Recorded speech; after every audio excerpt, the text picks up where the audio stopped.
wish I could live these moments for life. I can't be choosing. I don't know which way to go. This shit too confusing. I wish I could live these moments for life. Addicted to the bright lights, but soon as I leave, I go tuck my kids in night night. Yeah.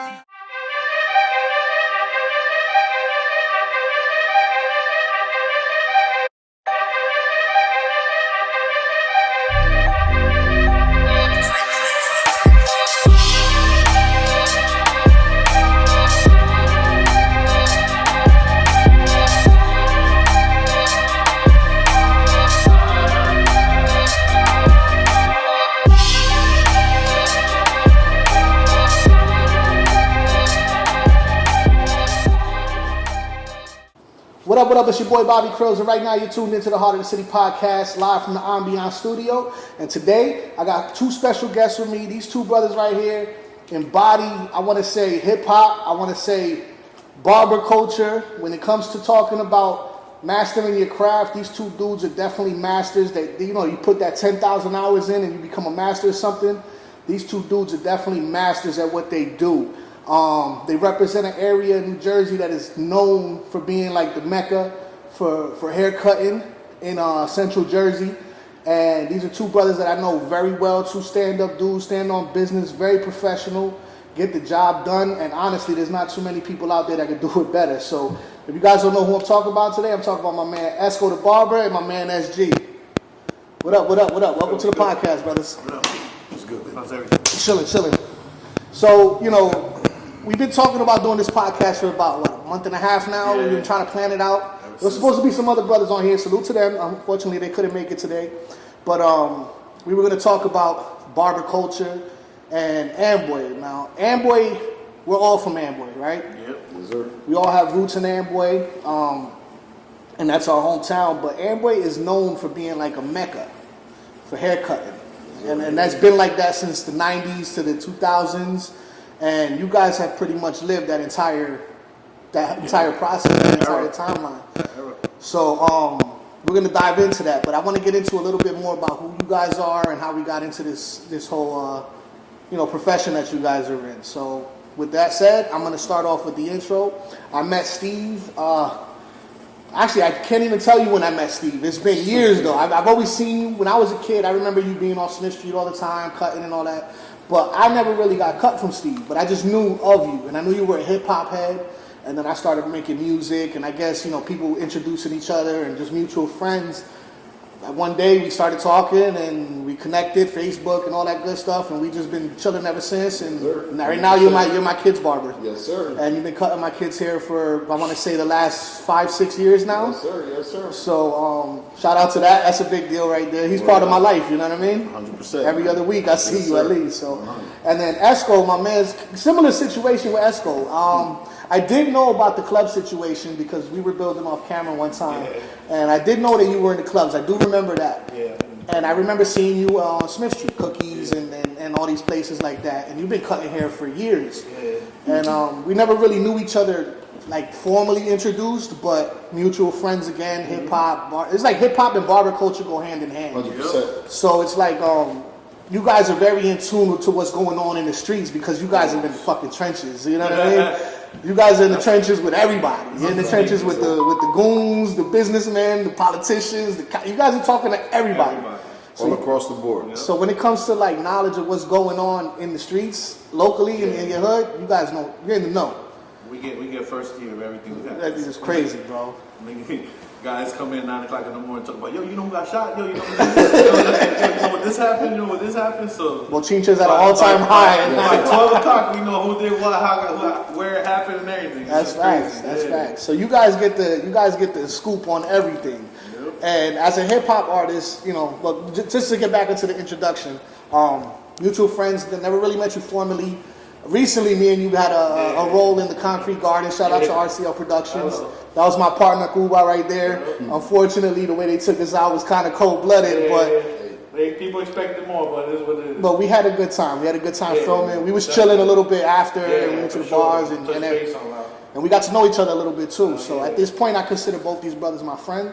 And we'll take it from there. But let's get into the heritage. I want to know who you guys are. And, Bill, we'll start with SG. What are you?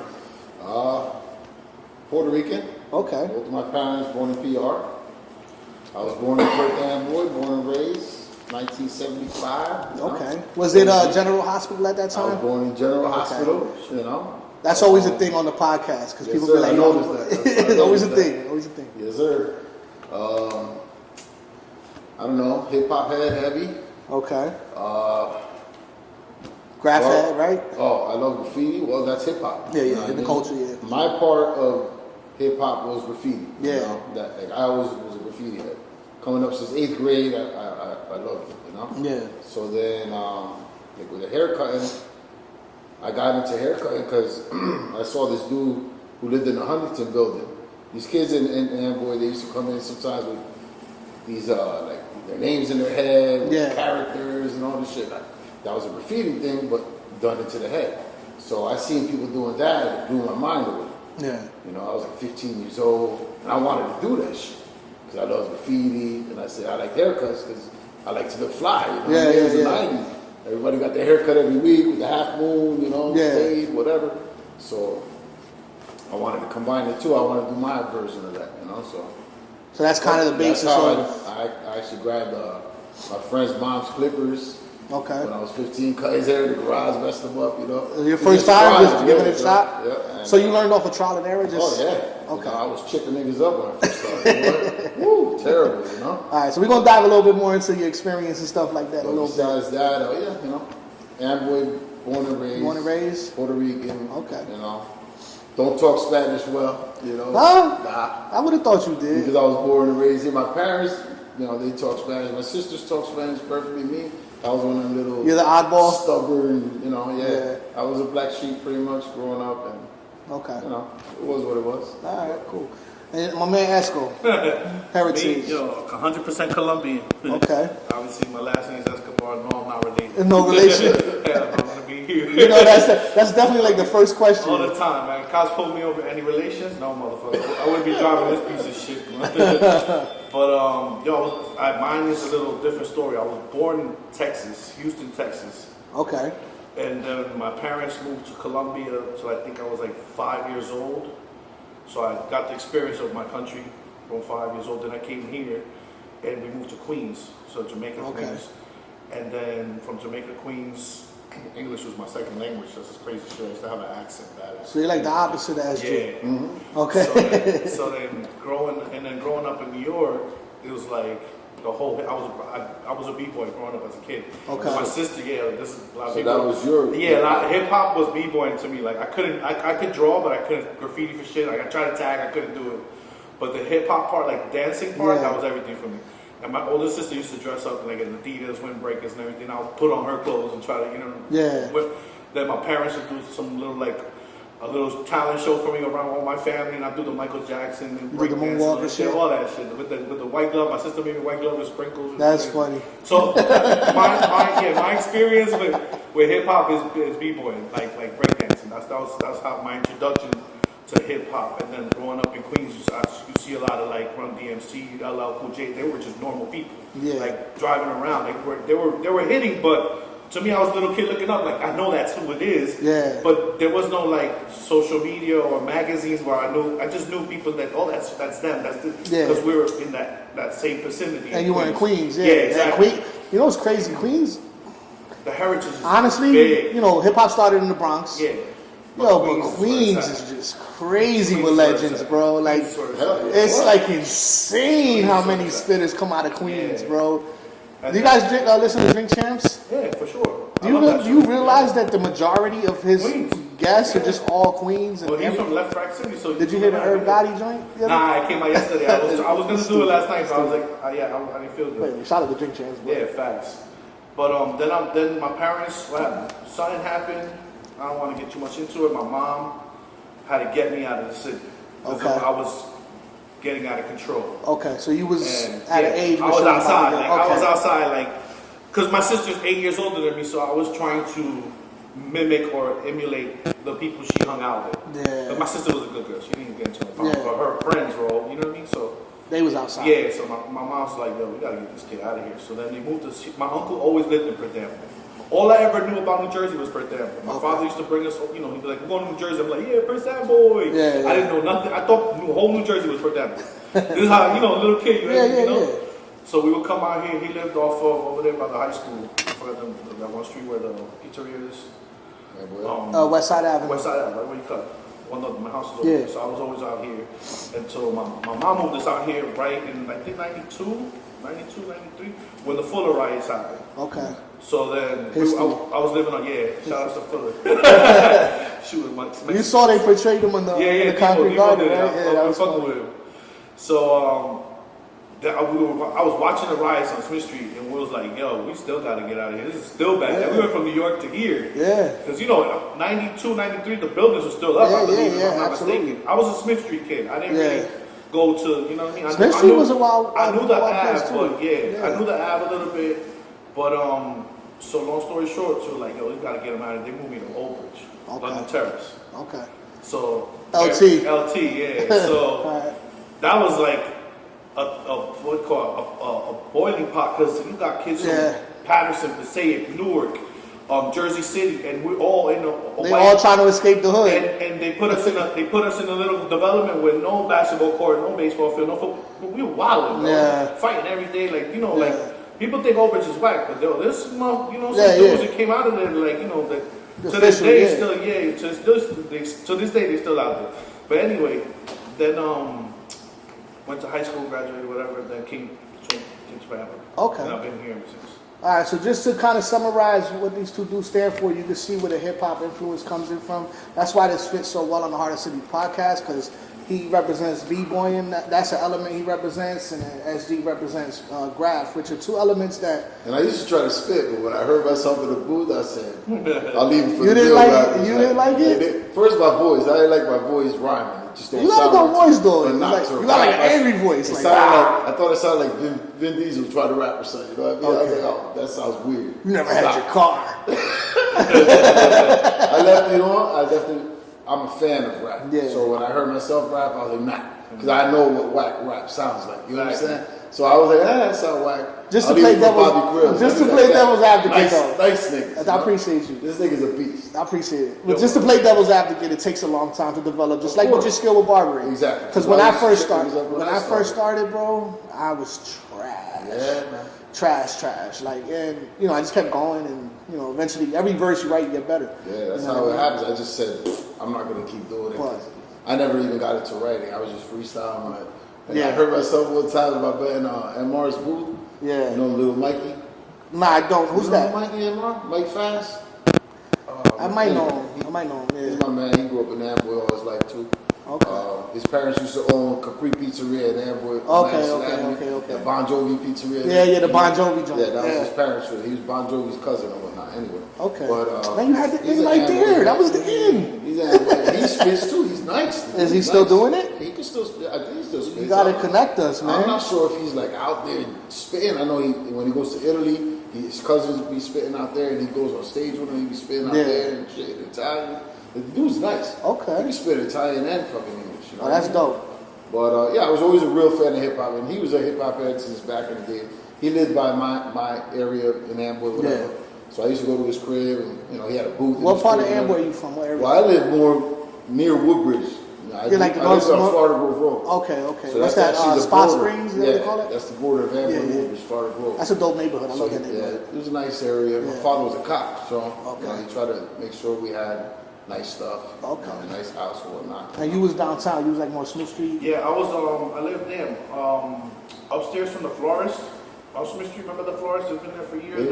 Yeah. Was that Watson? Staircase. Nah, it's Clark the florist. Yes. You're talking about by B&B. No. Yeah. That florist right there. So that little staircase, so that my grandmother had a little thing. We stood over there for a little bit. But I did, real talk, I think when I was 6 or 7 years old, my mom said we lived in Florida Grove Apartments. Yeah. Okay. Is it the apartments? Florida Grove Arms. Arms. Yeah. We lived there for a little bit.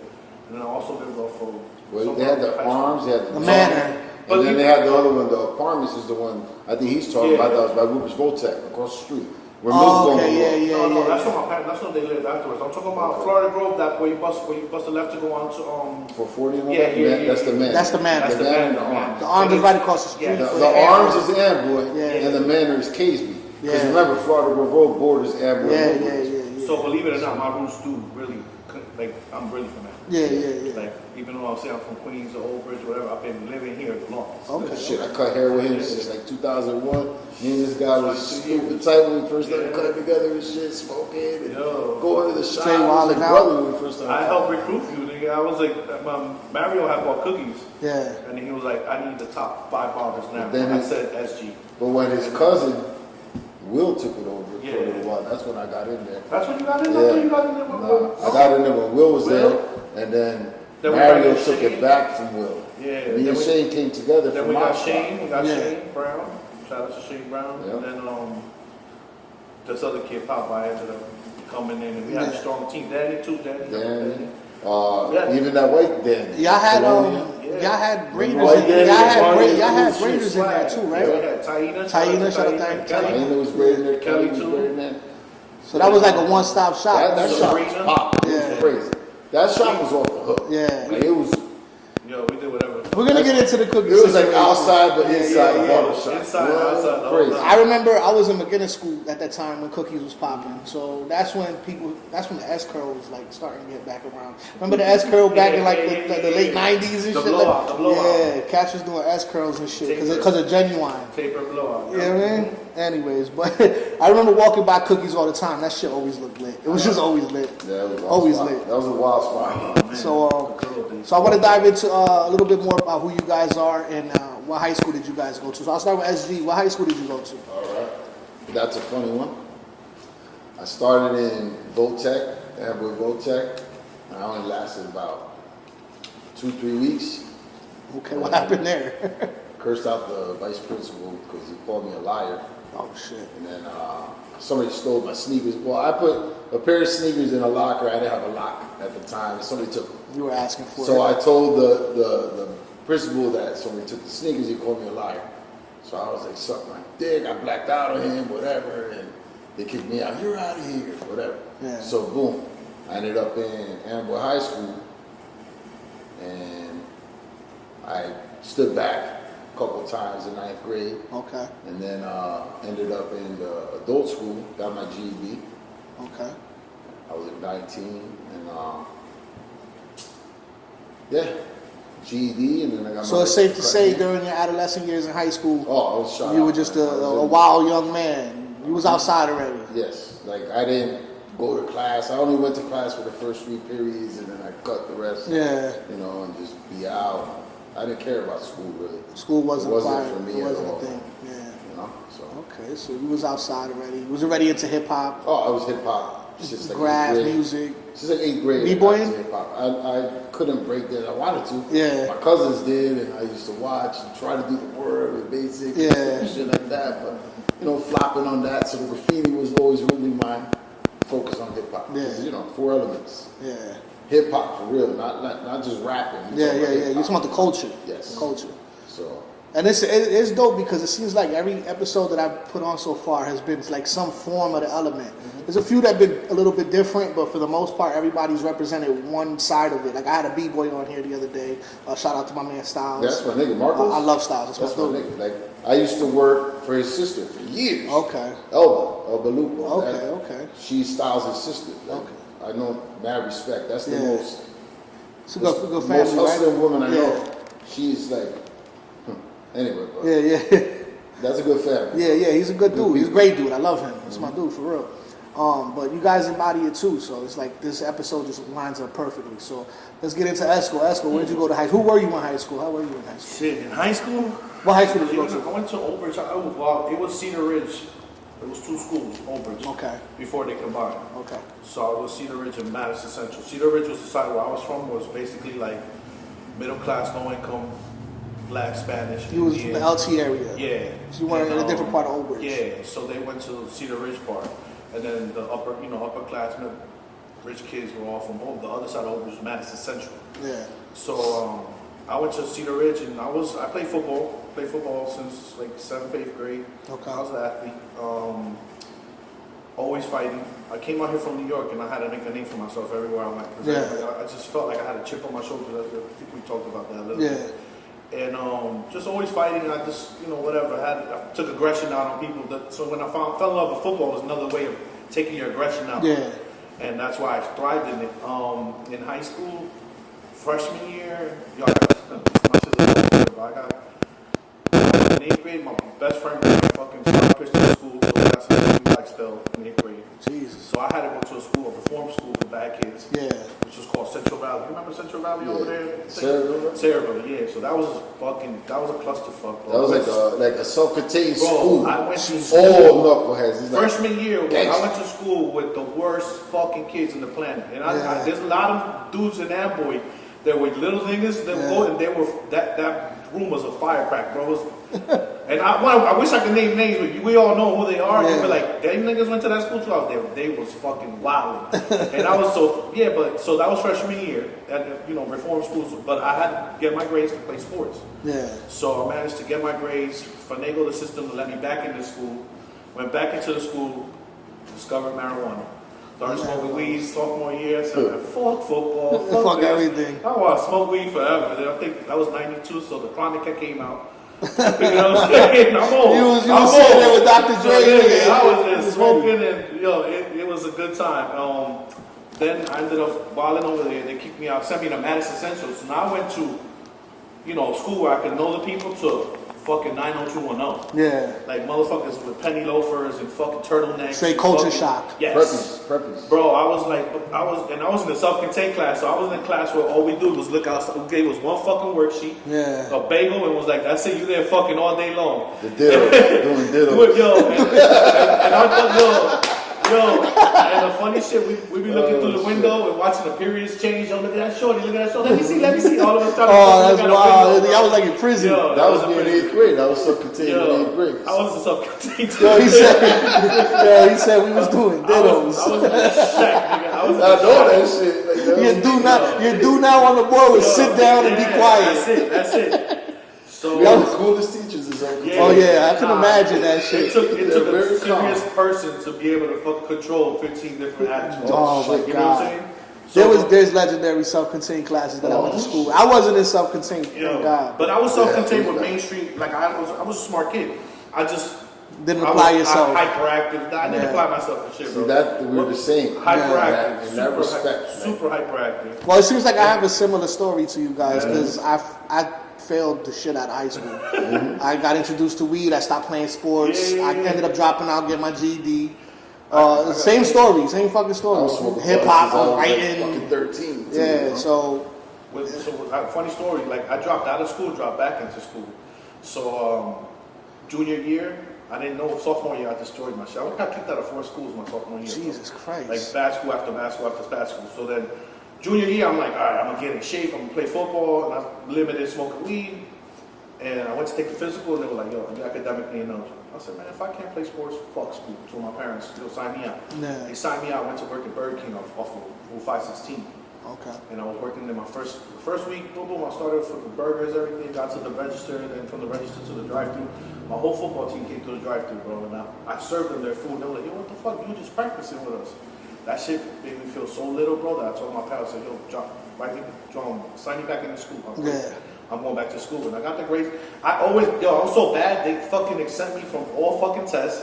So I always got passed. I never got left back. I don't know how niggas got left back in the day. I got left back. Because they were like, keep him going. Yeah. We got to get him out of here. I stood back in 8th grade and after. So I dropped out of school. The ninth grade. So I dropped out of school, dropped back into school, and I ended up fucking getting my high school diploma from the University of Jamesburg. You was in the Burg, bro. That's juvie, right? Jamesburg was juvie. Yeah, I ended up school for boys. I ended up catching, because I caught a lot of bullshit. 2 little charges and shit. Yeah, like fucking possession of marijuana, assault charge here, fucking. And look at that, marijuana's legal now. Terroristic threats. That was a good thing of having my dad as a cop too. My dad used to get me out of a lot of by shit. The time, when I was young too, man. By the time I hit the last charge, that's it. You're slapping the wrist, it's over. You gotta go down. Yeah. So, but that saved my life, to be honest with you, because I went to a boot camp and that shit taught me discipline. And when I came home, I was born again Christian. So you started turned going into Christianity. Okay. I received my Lord and Savior at 15 years old at a house party, you know. Went to it was funny as shit. It was a house party. They played hip hop and everything. Me and my boys were like, yo, it's mad girls in here, yo, what's up? So we, macking it, whatever. Next thing you know, they're like, they stopped the party. They stopped the party and they go, anybody want to receive Jesus Christ as Lord and Savior? And I was like, and my boys did too. That's another story. So how people join gangs in prison. I joined Christ. Okay. So when I came home, I went to try to do the college. That's the best gang to join. Oh, of course. You know what I mean? I'm saying? Of course. Yeah. It's spiritual savior. You know what I'm saying? No, absolutely. So it's up to you. Oh no, I'm just looking. But yeah, you want to keep on. So so when I came home, I was cutting hair in Jamesburg. So funny. So that's where you got your I never got into. start? No, I got. So my father used to cut my hair when I was like a kid, and then I got suspended from school. And I said there was a dance. I was like, can you do that? I need a haircut. He goes, nah. So I took the clippers, went to the bathroom, fuck my shit, destroyed my shit. And I was like, how to wear a hat, whatever. So I keep fucking my shit up months for months. So I started figuring out. You was hard headed. You just kept going. My shape-ups were terrible. I got suspended from school every day for wearing a hat. I was like, fuck you, I'm not taking it off. It was over for you. You took the hat on. Yo, I was not taking the hat You off. learned how to cut on yourself. Yo, by myself, bro. On yourself. And then on myself. That's crazy. And then two of my boys like, yo, who cut your hair? You should look alright. I was like, I do. This is when I got better. Oh, all right. And then there was, yo, cut me. I was like, nah, nigga, I said cut my hair. I don't know how to cut hair. Yeah. So I ended up cutting the vicinity of all the LT. Yeah. So I figured it out. And then, so I already, when I went into Jamesburg, they were like, I had a high school diploma. Okay. And I worked kitchen and I worked the barbershop. And the barbershop at that time in 1996, good? Yeah. 96, Governor Whitman made everybody cut their shit. So there was 498 inmates that I cut probably a good 60% of them. So everybody with dreads, I had to cut everybody, bro. Wow. And then even, I got so nice, I could cut brothers hair before I could cut Spanish hair. Oh, wow. I couldn't cut Spanish hair for shit. I could only cut black hair, that's it. Or one other round shape of them. Yeah. But, so I cut in the system. Not the bootleg when it started there. I actually went and cut it here. Yeah. And then came home and somewhere along the line, this lady Angie gave me a job on State Street and I started there. All right, so we're gonna dive right back into that. We're gonna get a little bit more into the start of the barbering and stuff like that. But we're gonna take a real quick break, and we'll be right back. Poverty City Podcast.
So we're back from the break. Before the break, we were talking about the opportunity that you got from Angie. Yeah. So I was working in Bally's Total Fitness. I was a personal trainer there. Unfortunately.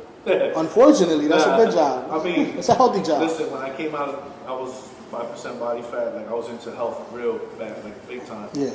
No story. My father was an Olympic diver, and so I've always got athleticism, whatever. You mean like the ones that jump off the diving boards? My Doing father like was all right. So 1968 New Mexico. Yeah. He was in the Olympics. He won bronze medal. That's dope as fuck. And also, what was it? Goldwell Games in Winnipeg, Canada. Oh shit. Like he's champion of South America at the age of 16. Yeah. Platform diving, like Greg. Yeah. I met Greg Davis actually. Oh yeah, shit. when I was a kid, I got pictures and everything. I didn't know who the fuck he was until the fucking came out they had AIDS and shit. Yeah. I saw it on ESPN. I was like, I met him when I was a kid, but yeah, whatever. So Angie came in, I did her orientation, everything, put on the machines. She was like, I have to type everything. What do you do? She said, I'm a salon owner. I said, I cut hair out of my house, but I want to know how to get in the thing. She's like, just come in, I'll teach you. Yeah. I'll teach you the ins and outs of the barber. And this was on State in Washington. Okay. Where, it's now a church now. Actually, it's that little you know what I'm talking about, down from gas, down from the little barber shop there. It's a little church. It used to be called Tropical Styles. Okay, it's next to the Chinos. Yes. On that across the street from the laundromat. No. Gas bar on Yeah. the corner. State in Washington. Gas is right here. State Washington. State in Washington, down like 5 stores down. This way towards AB Series School. So it's yes. Okay. In front of number 2 school. Okay, actually. okay, I got The you. number 2 school right there. Yeah. So I started there. She gave me a shot there, and then I was there for I think a year or some change. And so I'm driving past Smith Street, and I see Taina on Smith Street. I was like, "This Taina in the prime." Yeah. And I was like, "Damn!"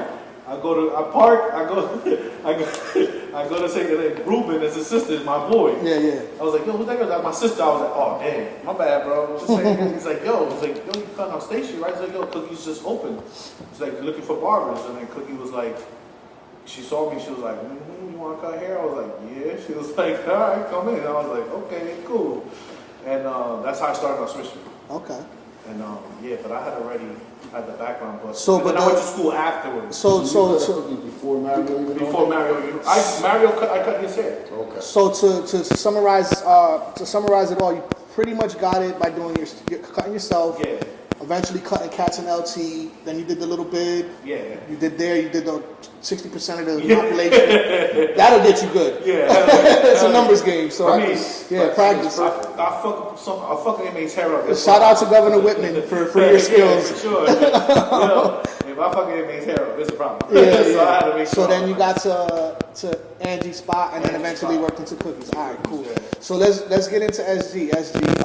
The beginning for you said was, I think you hinted at it earlier. Yeah, I cut like when I was like 15. I decided I wanted to learn how to cut. You got somebody's clippers, right? Yeah, my boy Rob, Okay. his mom's clippers, and learned. Pretty much, I started learning, cutting my friends in the neighborhood or whatnot, and friends in school. Did you lose any friends over that in the beginning? Lose messing friends up over their... No, 'cause my friends were really my friends, Yeah. They didn't care. They were jumping in the amateur's chair, so Yeah. they didn't cut, so. They knew what to expect, yeah. I was doing it before blending was a thing. Yeah. It was like a line fade, you had a mushroom cut. The straight state trooper shit. Yeah, well, no, because you had a mushroom like Oh, the yeah, kids yeah. now, with the big flop top, Yeah, the yeah. rock, big like that. Like Jackson right now. Well, Jackson got a taper, Yeah. but these kids, pretty much their hair's mad floppy now. Yeah, The yeah. big mushroom. I call it a Mushroom cut. beaver with a fade. Yeah, pretty much. It's like the new style these kids rock. Yeah. But that's when we was rocking back in Mop the top. late 80s, early 90s. Yep. You know what I mean? Yeah. So, pretty much, and then from there I went to I ended up going to school for cutting hair. I got my license in '98, and from there I actually started in Hair Today. I worked there for 2 weeks. Where was Hair Today? Amboy Mall. Amboy Mall. Jesus. Jamaican, right? Exactly. Jamaican Wayne used to work there. This was all the way Rest in in the. peace, This was in the back by the Jamaican ramp, right? Yeah, he passed away, man. Was this in the back by the In ramp? the back, the Okay. back, the first store if you went through the back. Yeah. So Amboy Exactly. Mall at that time, that was when it first opened. It was thriving. It This was was like '98. the music store was there, right? Yes, sir. Shout out to that guy. He was dope.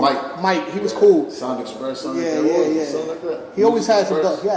He was He big on always had all house. the mixtapes and DJ house Joe. shit. Yeah. DJ Juice, Yeah. and fucking all that bullshit back then. Man, that's throwback shit. So that was your first gig there? That was my first shop. I only worked there for 2 weeks because there was no guys going there for hair because there was all women that worked there. Okay. And they were just pretty much going there because the girls were fly or whatever. So Yeah. they wanted a haircut from a woman. So I didn't make no money in there, and then I bounced to Mob Spot on Madison Avenue. That was my first barbershop where I worked. Mob Spot was a place. That was across from Felix's. It was popping.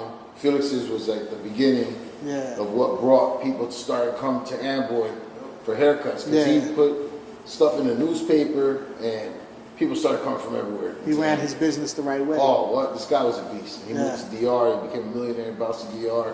He's chilling out there, I think, or whatever. Made his money in the game and did what he had to do. Ghost.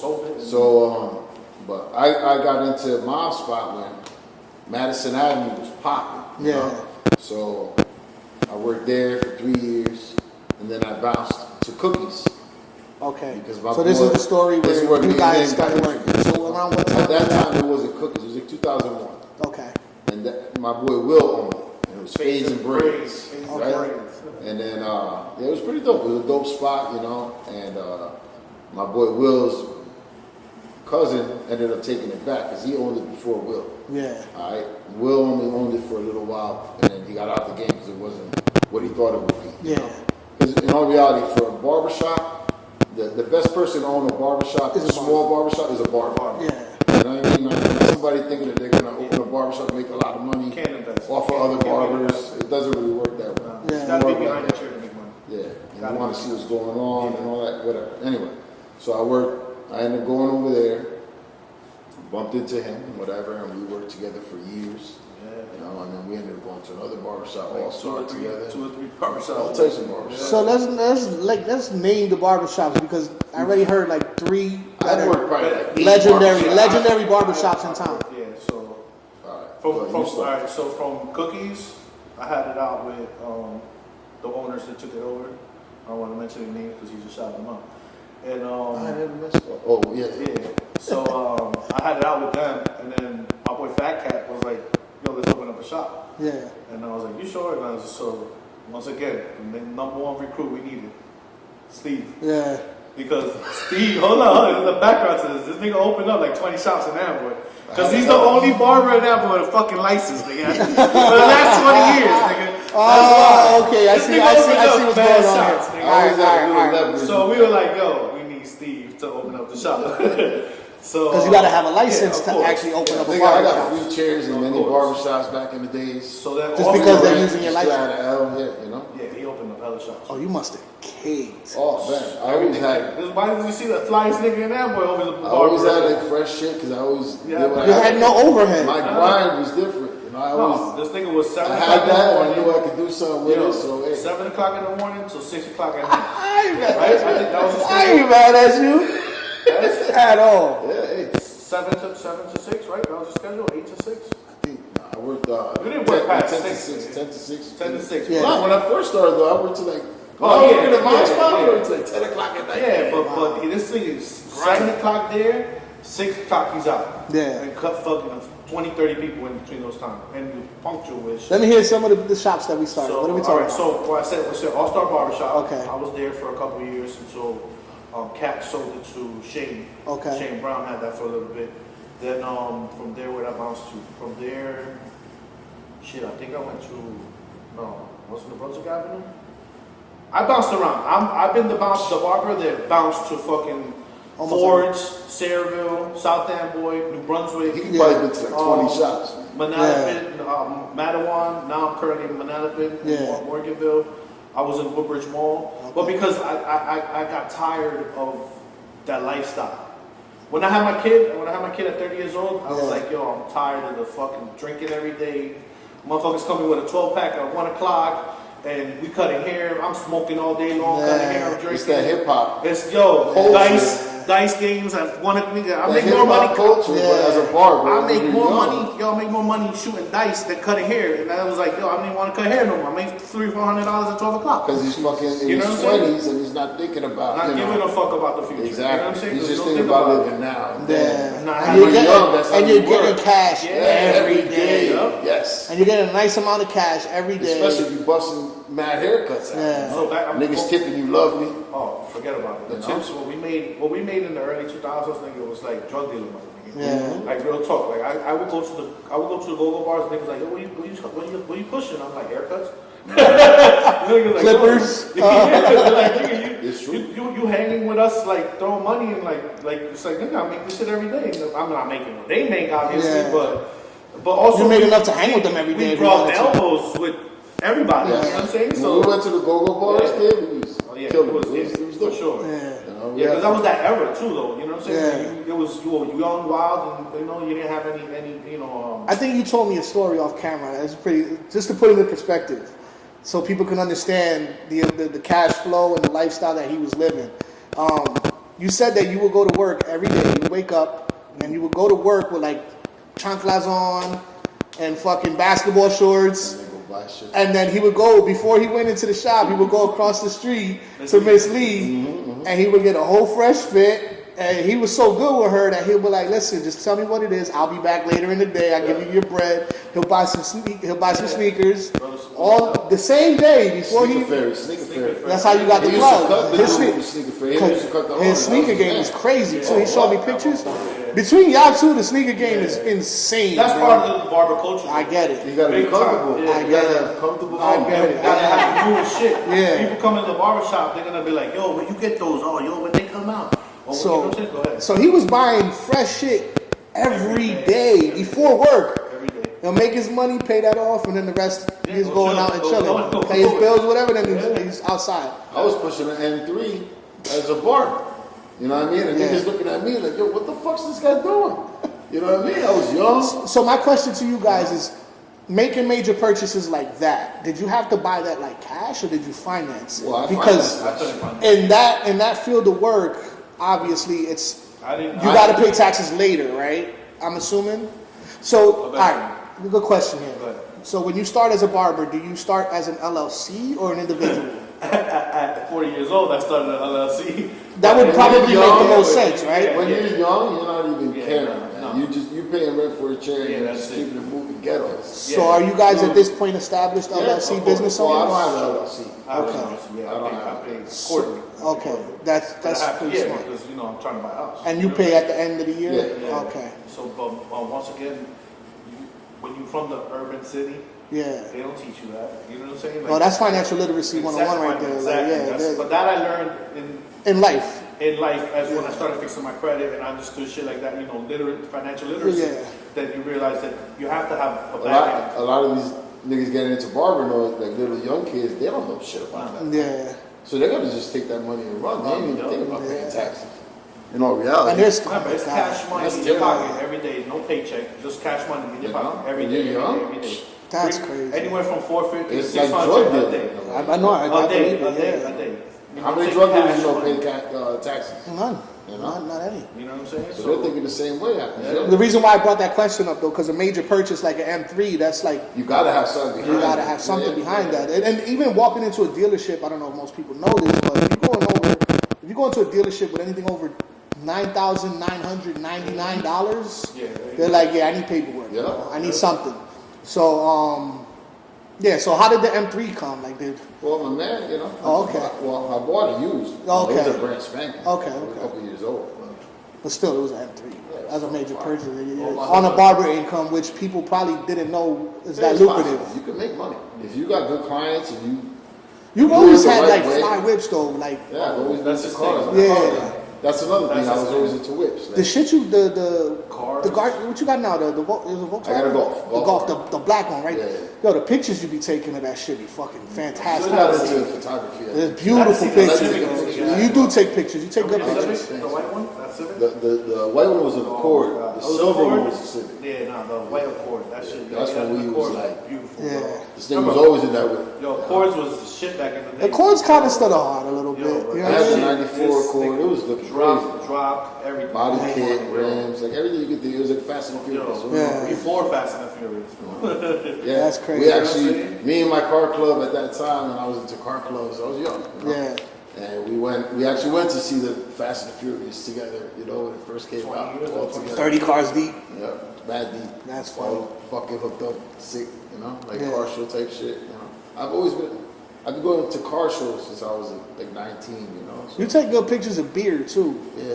I mean, I just tried. Because you like IPAs, right? It's like your thing. Yeah, I like the double IPAs, really. Like the good ones, though. Yeah, you Not be that having some nasty exclusive shit. Like you be like, I got this from. I used to trade beers with niggas from Yeah. across the country and shit. You know, it's crazy. He takes good pictures. I don't know if you ever his He got that Instagram. photography, yeah. Yeah, he's got it. I follow But he be him. taking pictures of the whip. The whip be fucking looking clean. I'm That's shout out to my boy Lou, House of Blue. like, that shit be That looking motherfucker clean. nasty. He knows how to do his thing. So altogether, individually, I mean, how many years would you guys say already in? Oh, I have professionally 26 years. Yeah. Altogether 39. well, my license 32 years about. Wow. I've been cutting since 15. I'm 47. Be 32 48 years. So at this point, it's definitely a mastery. Oh shit. I'm a master. Master You barbers. master barber. Yeah, 100%. I'm a Yeah. master. There's nothing you can't teach me. There's nothing I can't. There's no haircut I can't. There's no texture. Hair, that's another thing. Yeah. People can say, oh, you know, I could cut this, I could design, I could do this. Okay, can you cut Filipino hair? Can you cut Chinese hair? Can you cut Mexican hair?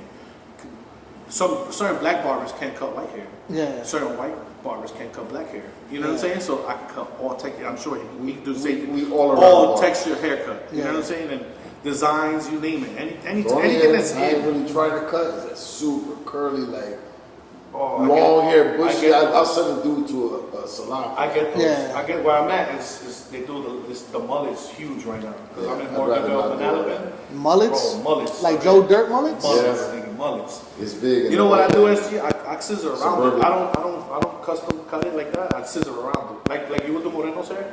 Like I cut it into the shape and I leave it like that. And I keep trimming it until I show them the mirror. They're like, yeah, I love this shit. I know how to do it. I just don't I hate it. Dude, he has an option to pick his clientele. I don't. I lost that option when I went down south. I'm like, you gotta cut a 3-year-old. I gotta cut a 3-year-old. You know what I'm saying? So where you're at now is not really appointment type of thing. It's appointment. It's appointment. 100%. Appointments and walk-ins. But the thing is, like, it's no. I'm by commission, so. I can't pick and choose my clients. Like he rents, I'm possibly sure he booth rental, so he can say, I can't cut you, man. You go to this guy. You know what I'm saying? Like when I worked in Amboy, I say no to anybody less than 4 feet tall. I wasn't doing kids. I didn't like kids. You know what I mean? But where I'm at now, I have to. Any culture, race, creed, or kind, I cut. Yeah. I don't say no to nothing because the money's. Money. No, the money's good. I know your prices, but there's places over here, $25, $30 haircuts. I'm getting 35, 40 where I'm at. Yeah. 15, 10 on top of it. With no complaints. You pull $5 out of somebody in the hood, that's like pulling teeth. Yeah. You understand what I'm saying? So it's like, and you offering the same services, but where I'm at, it's a lot less. You know, I don't have to do eyebrows. I don't have to do the beard. People want classic men's haircut. I'm dealing with 60-year-olds, 50-year-olds, basic men's haircut. Yeah. And they pay and tip on top of it. But this is why I moved around. Because I noticed that the wherever, it's different cultures everywhere you go. Yeah. So certain barbershops are more professional than others. I come from an unprofessional, disorganized background where we do as we please. He was organized from the door. Yeah. Me, I was like, I wake up at 12 o'clock, I'll be at the shop at 1, I cut till 11. Yeah. You know what I'm saying? And I get you in however I can. The appointments, forget about it. It's like, yo, come back at 2 and I'll get you at 4.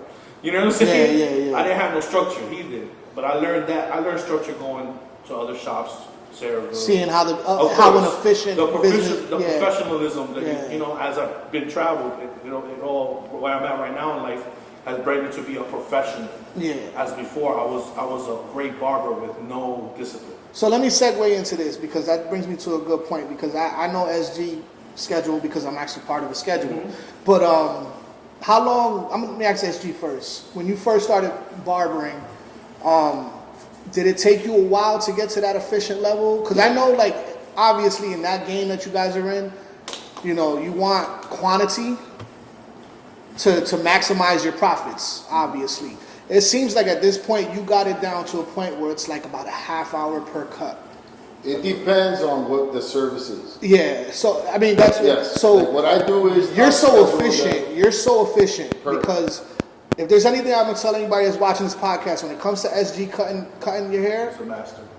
The dude is on fucking time, bro. Like 27 minutes. If I'm gonna be late. And I know it like 3 days ahead of time, I'm going to tell them. I'm going to be like, listen, I might be about 15 minutes late because I know how you are with your time. But I've seen you even call me when you have slots open up. You be like, yo, Crillz, something canceled. If you want to come earlier, come earlier. But he's so on point with it. But how long did it take you to get to that point? Because obviously, if I was a new barber coming into the game, I'd probably be like, all right, I'm going to go to work at 10 and I'm not leaving until 10 because I want to make as much money as possible. Yeah. Did you guys get over that point and just got comfortable with a certain number and you just schedule your day around that number? Pretty much, yeah. I mean, you got so much time throughout the day to make money, right? Yeah. So I decide I want to work. Right now, I work 9 till 6. Yeah. And then I take off from 1 to 2 for lunch, right? Yeah. Walk my dog, do what I got to do real quick, blah, blah, blah. But, so if I know you take a half hour, I'm scheduled for a half hour, you know? If I think you're gonna take me an hour or 45 minutes, I'll schedule you for an hour. This way I don't fall in between, whatever. And I've been doing that since, I don't know, maybe like 2000, because when I started working in Mob Spot, I worked with a barber that was very good. Yeah. It's a Dominican dude named Avi. And he was an appointment barber, you know, and I didn't know nothing about that. You know, I was new to the game, and I was still building a clientele and everything, you know. So once I started building a clientele where people were actually following me and coming back to me, I started taking into what he was doing, because I saw how he had a full day schedule with people, and I was like, hey, this is gonna work for me too. This is how I got to do it. So I just started learning how to do the appointments. And that was pretty early in your career, about right? 2000, yeah. So then when I bounced to the shop where he was at, I was already doing that because I learned from watching this dude do it, you know? All right. Now to segue to Raul, to Esco, it took you a little longer to do that, right? So my question to build off of that is like, how did that affect your quality of life? Because you have a personal life as well. Yeah, you got shit going on outside. So remember, I also had one foot in the club game. So I was always either, if I was not promoting or working the door or, you know what I'm saying, bouncing, cleaning, whatever the hell I did in nightlife. Yeah. So remember, I get home 3, 4 o'clock in the morning. Yeah. So wake up 11, 12. So that's where my lifestyle. Is that what time you were starting? Yeah, around 12 o'clock, 12:30, Okay. around that time. And then, yeah, by this time, this motherfucker got like 10, 15 people. Let me ask you a question. Today's days, what time do you start? I start at 10 o'clock. I'm there at 9:45. The reason why I asked that question is because that's a 2-hour difference, and Oh, that's of course. already about $200 worth of work hell yeah. that was About off the 40, table about because 400, you couldn't even get to work on time. Yeah, So but because once again, the barber industry at that point was not as disciplined as him because it was a lifestyle. It was our youth and our mentality. Barbering, that's how you blame it to him you. as well. But check, How old are you now? 45. He's 45, 47. You know, So- I'm not mad Yeah. older. No. But we, you know, it just takes a He had a little head start. Yeah, He had a yeah, head yeah. start. He was 22 and I was 24. You know, Well, then- at 22 you're thinking more.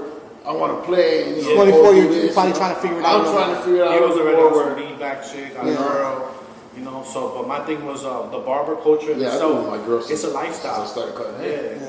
It's a lifestyle, bro. Like it comes with the hanging out, clubs, go-go bars. Like you with your clients, outside. chilling. Outside. You're outside. You know what I'm saying? You with your clients wherever they go. Come over here. Come to this party. Come this way. You know what I mean? So at that time in our 20s and 30s, we was out. You know what I mean? It was we not were like, out. what we gonna do? We gonna stay home? No. You know that's what We used that's. to blow that money that we was Yeah. making. So I don't blame it on me as a discipline. I blame it on the lifestyle I lived. Yeah. You know what I'm saying? That's what it was. Because and it was, I told you, wake That's up, what it go pick was, out an man. outfit. You know what I'm saying? That's how Yeah. you know. But Yo, I was buying all the new dunks. Like, you know, we had all these sneaker stores. they Ponchos got was this right there. big dunk collection. Yo, Amboy used to be lit. hell That yeah. was always lit. Which is actually going to lead me into my next line of questioning, which is we're going to get into the meat and potatoes of the podcast, but we're going to take a real quick break. We're going to be right back, and then we're going to dive into the whole Amboy as a mecca for barbering, because in the 90s to the 2000s, I mean, everybody from Central Jersey was coming to Amboy to get their haircuts, because I know for a fact that outside of Amboy, when I even lived in Arizona at one point in my life, there's nothing like an Amboy barber. There's nothing like a Jersey barber, but I was blessed to be from Amboy, and when I was a kid, getting designs and shit like that, was nothing like a cut from Amboy or for the cats from Jersey, man. They just different. So we're going to get into that when we get right back, though. HOTC City Podcast. I need to let you know, the way you move is unconventional. The way I feel is unintentional, but you make falling in love so regretful. As time passes, we stick to the same distractions. It's like two worlds collide and they sleep on the All right, so before the break, we were talking about how Amboy was became the mecca for haircuts and barbering in the 90s and the 2000s, and you guys were definitely a big part of that. You guys were putting in the work. You guys were out there in the trenches doing it. Let's talk a little bit about that era and what that shit was as far as like culture. You know what I mean? Like, cause Smith Street used to be crazy, and I remember that because I was walking down Smith Street. You know what I mean? So When I first started, like I said, when I started working at Mob Spot, yeah, it was Dominican. yeah, I was the only Puerto Rican in there, Old Dominican bar. and my boy Shane was the only black dude, and we were into hip hop or not. Yeah. But our shit was straight of Dominican. Yeah, so everything was Spanish. You know, whole Dominican culture. Did you ever? That it is now. Did they let you play hip hop in there? They had to let me. Yeah. Because I can see you like, I ain't doing this all day. For real, like, you're not gonna not let me play. I love Spanish music. Yeah. I'm Puerto Rican. You know, I love Spanish music as well. Yeah. But, and especially the new Spanish. Trap. The Spanish drill music that they're doing right now. You like that? Yo, the niggas is nice. Okay. But it is what it is. Anyway. Yeah. But fucking. What was I saying? I lost train of thought. Mob Spot. Oh, Mob Spot. Yeah. I played my music. I had to. You know. They would get mad too. Like, yo, at least an hour a day. Fuck you. You know, I have to play my music to be sane. You know, sanity. You can't just listen to their shit. So anyway, when we moved on to the other shop, that was more urban, where we hip hop every day. Sometimes I would even fight over the music because I was always into underground hip hop, and they just want to hear commercial hip hop, and like, we would get into stupid shit about that, you know, whatever, because it is what it is. But you know. So the barbershop talk was crazy, right? Barbershop talk was barbershop talk. It was always about the streets. You know, whatever was going on at the time in the streets, and you know, most barbers actually played one foot in the street, one foot in the barbershop. Yeah. So you know, because it's coming, barbers are typically, especially in Perth Amboy, Amboy's Amboy. Yeah. A lot of people live the little, you know, gutter life, you know, and you know, so when they got into the professional life, you know, you're trying to juggle. They still was in the streets. You know? Yeah. So. But I want to talk about the fact that, like, Amboy had all the shops, like, people from all over the place. Like, that's what I mean. That's what I meant. So I want to elaborate on that. I feel like Felix's barbershop at the time was the most popular, and Judy's. But Felix's was so popular, and that, you know, there were so many people coming from out of town to come in for haircuts because we were like the only town that had so many barbershops in a small, you know, small radius. Yeah. When I lived in LT, I would go to Arthur and Judy's. Oh yeah. Okay. And I would get a haircut. So think about it. That's overage. You know, like when we started, it was kids from Sayreville, Old Bridge, Madawan, Cliffwood, Woodbridge, Lawrence Harbor, Edison. Yeah. They're all coming to us. We cut everybody's hair. You know what I'm saying? So it was like the culture was to go there. You weren't going to Jersey City. You weren't going to Newark. Everything around Central Jersey, borderline, even down the shores, were coming to us. Asbury, Neptune, people, you know, they had their own barbershops, but they wanted to come to chill in Amboy, walk down Smith Street, look at the girls. Also, it was because, again, Felix's, when he blew up, they were doing so well, so many people coming in, he put a thing in the newspaper. They actually had a newspaper article on barbering in Perth Amboy. So that blew us up. Blew Perth Amboy up, you know what I mean? Because they were in the News Tribune talking about, and they were showing pictures of haircuts and stuff like that. Yeah. They were giving them that shot. And that blew up the whole Perth Amboy, I feel like, you know, because you had Arthur, you had fucking Felix, you had, you know, certain barbers that were nasty. You had Pokey, you know, Stan and Andy, you know, so many different people that were good, you know, and then you know, they saw that in the paper, you know, all the people in the surrounding areas. Now, I look at it like this because I used to always talk shit. I think everybody from Amboy kind of talks shit about Amboy sometimes. And I'm like, damn, they don't allow any other businesses in town. You know, it's always just barbershops. It was just barbershops, nail salons, 99-cent stores, and bail bonds. And telecommunications places. And bail bonds, and Cibao and shit like that, like little cell phone spots. It's about paging. It was bail bonds, barbershops, and 99-cent stores, and telecommunication spots. But now that I think about it, when you put it in that perspective, and restaurants too. Yeah, restaurants. We got amazing food in Perth Amboy. Perth Amboy got amazing food. But to put it in perspective, you said Felix was the launching point for Amboy being the Mecca. Yeah. So it makes sense when you put it like that because it's like, all right, Felix's shop. If anybody's ever been there, I know I was there when I was younger. It was a very small shop. Tiny. There was probably 5-6 chairs tops in there. So obviously there's only 12 hours of operation a day, maybe. They were banging motherfuckers. So they were, but even at that point, so many people were coming to town. You probably go to Felix and they're like, yeah, I can't cut you, bro. And then that's so now spot, you go right across the street, and now people start scattering to different barbershops. Yeah. So that kind of explains the development of it becoming the hot spot. Madison Ave was a jump off for that, and then Smith Street also because you had Judy's. Judy's was there. Judy's was killing them. Yeah, Judy's That's was when we a opened, spot. when we started working at Phase and Base, we became Judy's competition and became the other competition. because you guys were right there in We the were same literally vicinity. on We were the next first. corner. Yeah, well, not really. There's other barbershops before that, but what made us different That was the heart of downtown. the middle, right? Where Coney Island is. Yeah, I know. Right. The center. But the thing, what made our barbershop flourish is that we were all young cats. We were all young. And we You were know what I'm nice. saying? And we spoke English. Yeah. And we were You know what I'm nice. saying? Like we were actually Everybody I was barbers. doing designs. Everybody was Yeah. fucking You nice. know. This nigga with the designs, fucking Shane with, detail. Like, Yeah. everybody had their own little niche nash. And it helped that I think we were the only ones that had braids at the time, right, too? The braider. Besides the lady on Madison Ave, I forgot her name. She was nasty, Dominican girl. She was pretty too. I forgot her name. She had a big clientele, but yeah. So basically, like everybody come down Smith Street, obviously, Yeah. and then you're gonna hit every barbershop on the way there. Even David's, Yeah. David's from David's up. You know what I mean? Yeah. Now it's just cluttered. with There's so many barbershops. barbershops in town right But- now. and It's crazy. everybody's eating. That's the crazy part. We're not going to go into the logistics of what really Yeah. happens in those barbershops, but Yeah. we know. You know what Yeah. I'm saying? Yeah. We know you're not making $10,000 there a week. You know what I'm saying?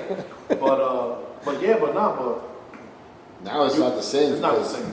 Not the same. most of these barbers, some of the barbers have moved out. They moved to different towns. They opened Yep. the shops elsewhere, so these people don't have to flock Travel to so Amboy. much, Yeah, yeah. it's because the there. It's middleman at their now. houses. You know what I'm saying? You take the travel So out. I'm good because the clientele that I built throughout that time, they stay with me. Yeah. If it wasn't for them, where would I be? Yeah. See, with me, I branched out because I moved out of Amboy. So I was like, I wanted to cut more south. I went south. So I realized that south, the money was a lot better. You know what I'm saying? Well, like, people were tipping, like, remember, they're like, oh, you cut in Amboy? I said, yeah. They're like, oh, man, now I have to go there. How many times have you heard that? A million times. That's They're like, dope. you from Amboy? Oh, I go to get my hair cut all the time. I said, I work here. Oh, I've gone there. So it's like you cutting out, going traveling. You know what I'm saying? It's funny that the reputation of Amboy though does Of that. course. It's Everybody crazy. in bro. I work with a barber. The guy I work for now says I used to get my hair cut in Amboy. Wow. It's funny. You know A what I'm lot of saying? barbers. Yeah. Like I've cut people who became barbers. I've taught people how to Cut cut. hair. Like, Yeah. it's just I've become so it's second nature. Like Okay. But So- you love it though, right? I mean, I like to make people. But not. I like to make people feel good about themselves. Exactly. That's my gratitude. Yeah. The money is irrelevant. When the person looks in the mirror, they're like, "Yo, I got it yesterday." But there's no better feeling than It felt that. so Yeah. good to be like, "Yo, I did that." Especially that when person, it's you know what somebody I'm who's really appreciative of what Yes. you did. Like, Yeah. There's some people that every now and then, no disrespect to any other barbers, but every now and then you'll cut somebody's customer that was somebody else's. And then, Let's talk about and then jump in your chair, right, and cut them, and they're like, "Damn, man, like I don't even want to go back to my barber." Like, How many times does that happen to you Shit guys? happens. Just explain but a it's little. a loyalty thing Yeah, even that they won't go to you Yeah. because they have when you have your customer, typically they're loyal to you or you're loyal to them. Yeah. Sometimes y'all build a bond and y'all cool with each other. Y'all don't want to disrespect each other. It is what it is. So Yeah. you don't want to move on to another barber, especially if he cuts in the same shop as your barber. Yeah, it's hard. I want to break down a little story with SG that I got. To me it's hilarious, bro. But from a consumer standpoint, from a client standpoint, it's like the worst position to be in, bro. Yeah, but it You gets know what I mean? embarrassed and shit. Like, So it's all right. So SG cuts my kid's hair. He's been cutting my kid's hair for a long time. But like I told you, there was a period of time where SG said, "I can't cut your youngest. He's just moving too much. He's crazy." So I was like, all right. I took him to another barber, and everything was fine. Fast forward a year later, 2 years later, SG moves into the barber shop that I'm taking my other son to. But my youngest, I had to leave the barber shop I was at. Yeah. He changed it to a micropigmentation place. exactly. So I moved on to a different shop. And So just so happened he to ends be up the being same at the shop where I'm taking my youngest son to. He still cuts my oldest, but my youngest son is there. And my youngest son is grown now. He can sit still. And I always I told Leanne from the rip, I said, this is not permanent. You know, I don't. Yeah. He's going to this guy for now, but once he's back to, you know, being able to sit up, he's going back to SG. Yeah. I really don't want nobody else cutting my kid's hair but SG. Of course. You know what I mean? So I go into the barber shop and I'm like, fuck. This is the most awkward situation because and I told Leanne, I said, he gonna have to eat that because it is what it is. It is what it is, bro. But it's so awkward because I go in there now, and me and that dude don't talk really. You know what I mean? Maybe hey, you know, and I didn't really know him anyway. Yeah. But and my loyalty don't talk English either. Yeah. So, but my loyalty was to SG. You know what I mean? So. But it's just weird because my kids remember, like he remembers getting haircuts by him. But I'm not even gonna say it, but the difference. And You understand? It's nice though too. Listen. I give him props. I like the way he cuts hair. Okay. He just cuts the top different than I do. Okay. I think I'm better with For him Sid. to say that, that's But I really like that guy's face. Yeah. To be honest with you, I think the dude's fucking. I'll tell you what nice. though, my oldest son, he's at that age now where he's been going to for a long time. He understands who you are in his life now. You know what I mean? Because as kids, they don't understand. Kids don't understand. So what I'm trying to do is set him up with somebody that he's gonna know Steve for the rest of his life. As long as Steve is cutting hair, my son's going to Steve. Well, so I got a funny story. The only person to ever cut my son is SG? Besides me. Yeah. So Right or wrong. now my son gets excited. Now my oldest son's like, yo, I need a cut. And then every fucking time he leaves the barber shop, you know, he's been doing the little cut in his eyebrow. This motherfucker be in the mirror like, damn, I look good. I look good. Yo, he be feeling himself, yo. I love it. So, but that feeling. That's why I'm here. Yeah. So So that was a long story for me to get to that point. But You know, what happened? I said, and I get paid to do it. I It's a like beautiful what I feeling. do because I like to make people feel that way, Yeah. and I'm getting paid to do that. Yeah, that's a That's good awesome in a way. You To know? touch on that right there. So basically, when they say, "What if you love what you do for a living?" Yeah, it's not a It's job. not You're not work. really Yeah. I have a story because I know he worked one time before. You were in the body shop, right? Before Yeah, I used to do auto body work. So check it. So COVID hit and they shut us down. I don't know what you did, nigga, but I jumped in the FedEx because I was down to my last dollar. Jeez. And bro, I was fucking flipping packages in FedEx at fucking at 40 years old. Wow. That's just And hard I'm- at nigga, no. that age, man. Nigga, I'm in there with 18, 19, 20-year-olds, and I'm flipping fucking boxes, bro. My back is killing me. Every bone in my body. This is constantly fucking every day. I said, man, fuck this shit. The second the barbershop opens up, bro, I'm going right back to cutting hair, bro. Yeah. Because I don't work. Yeah. Niggas like, yo, how you on your feet for 10 hours a day? I was like, that shit don't bother me. That's what I do. Remember when you should have back pains? Yeah, I started getting them shit, yo. I stopped. You know what I But learned? it's my weight. It's my weight. You Go know, ahead. no, you know what I learned? What? Don't lean towards your customer. Don't lean, man. Don't lean. Have them come forward to you. Got you.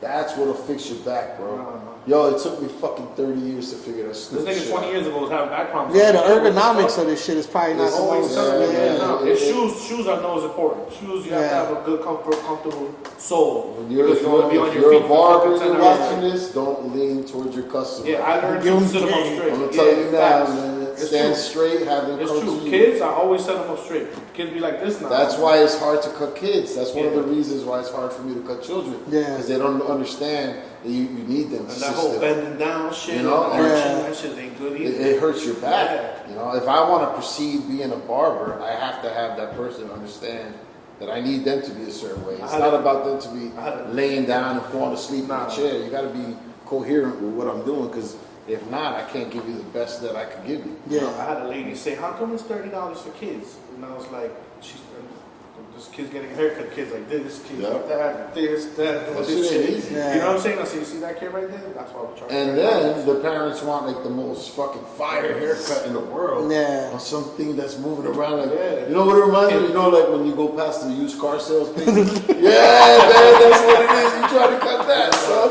You know what I mean? This is crazy, kid. Yo, you know how hard that is, B? Yo. to be steady, and to, you know, get the fucking shape up right. Yeah. Scissors, you cut yourself more than you cut the kid, because the kid's bobblehead and shit, you know. Yeah, yeah. But that's why our prices are like that. That's why I believe kids' prices should be right as men's prices, because there's harder work. Yeah. Yeah, at least a man stays still the whole haircut. Yeah. Kid, yo, we're breaking our back, you know. There's even dudes that fucking lay down like Oh, they're no, chilling when yeah. they get a haircut, slanted. Yeah. And then they want a haircut that's super precise, but they're sitting like this. Jesus. They're like, my name, sit up, come on, man. You're not Get your couch, shit together, right? you know?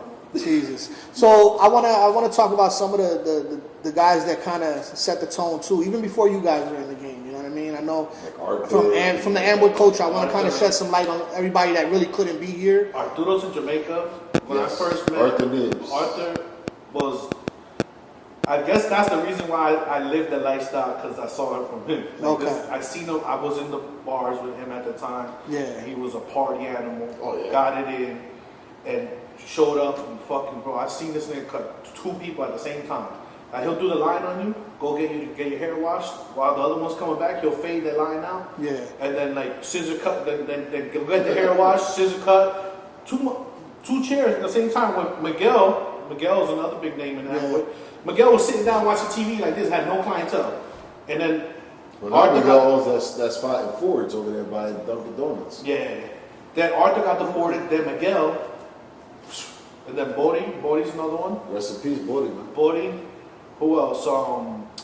Wade in the Jamaican Wayne. Wayne. He passed Wayne. away as well. Rest in peace. Yeah. Barber's Pokey. Okay. Pokey's been out there. Pokey was a young nigga doing it in his house. Dave like, Rodriguez. Shout out to Dave the brother. David Rodriguez. Jay, No Brains been doing it for a long time. Yeah. Tim Yeah, Ski. Tim my boy Ski. Tim. We work with Tim Ski. Tim Ski's the Denzel Washington of the barbershop. Puff that. Puff that. Puff Daddy of the barber game. Man. This Take guy- that, take that. I thought I was fly. This Yeah. That motherfucker was the prettiest nigga in the Yo, world. listen. Both of our closets combined What? cannot Can't fuck fuck with his Oh, That that's nigga was all that's- designer. swag, To this designer, day, too. everything, bro. Yeah. To this day, too. Oh. That nigga still. Always, man, that's my always. dude, man. He's Tim's a my man. I got mad love top for dressing. Yeah. Can never outdo him, and I love the dress. But Yeah. I can never ever touch this guy. Yeah. At my best day. Yeah, that nigga But was.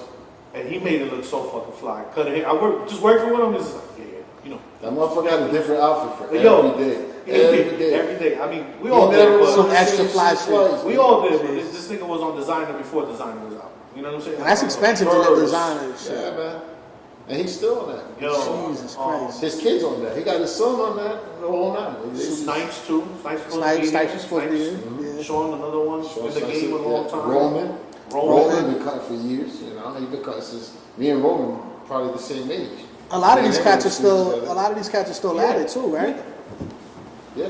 Pokey got his own thing. Dave got his own shop. Any up and comers right now in the hood that you guys Yeah, respect their I'm work? such an OG at this shit. I don't even know. Yeah, I don't know. Yeah. We're like, I we can't like tell all the you about rappers. that shit, We don't know about the young kids, huh? I don't even, to be honest, 100%, I don't really pay attention to what other people are doing. I'm just trying to do me. Yeah. You know, I'm not trying to sound. Well, but you have your Anyway, business. It's your business I structure. give That's- Junebug props. He's usually Oh, younger Junebug, than me. he's a Cerebral. Junebug's- We're South End or something like that, right? Cerebral. Yeah, Junebug- Mo's barbershop. Junebug's- He's good. He's Junebug's nasty. always Junebug's, and been he's younger. Yeah. So he's one of the nastier younger barbers that I worked with. Okay. Yeah, Junebug had clientele too. Wesley, Junebug. Oh, yeah, Wesley. Wesley. Wesley's nice. That's my dude.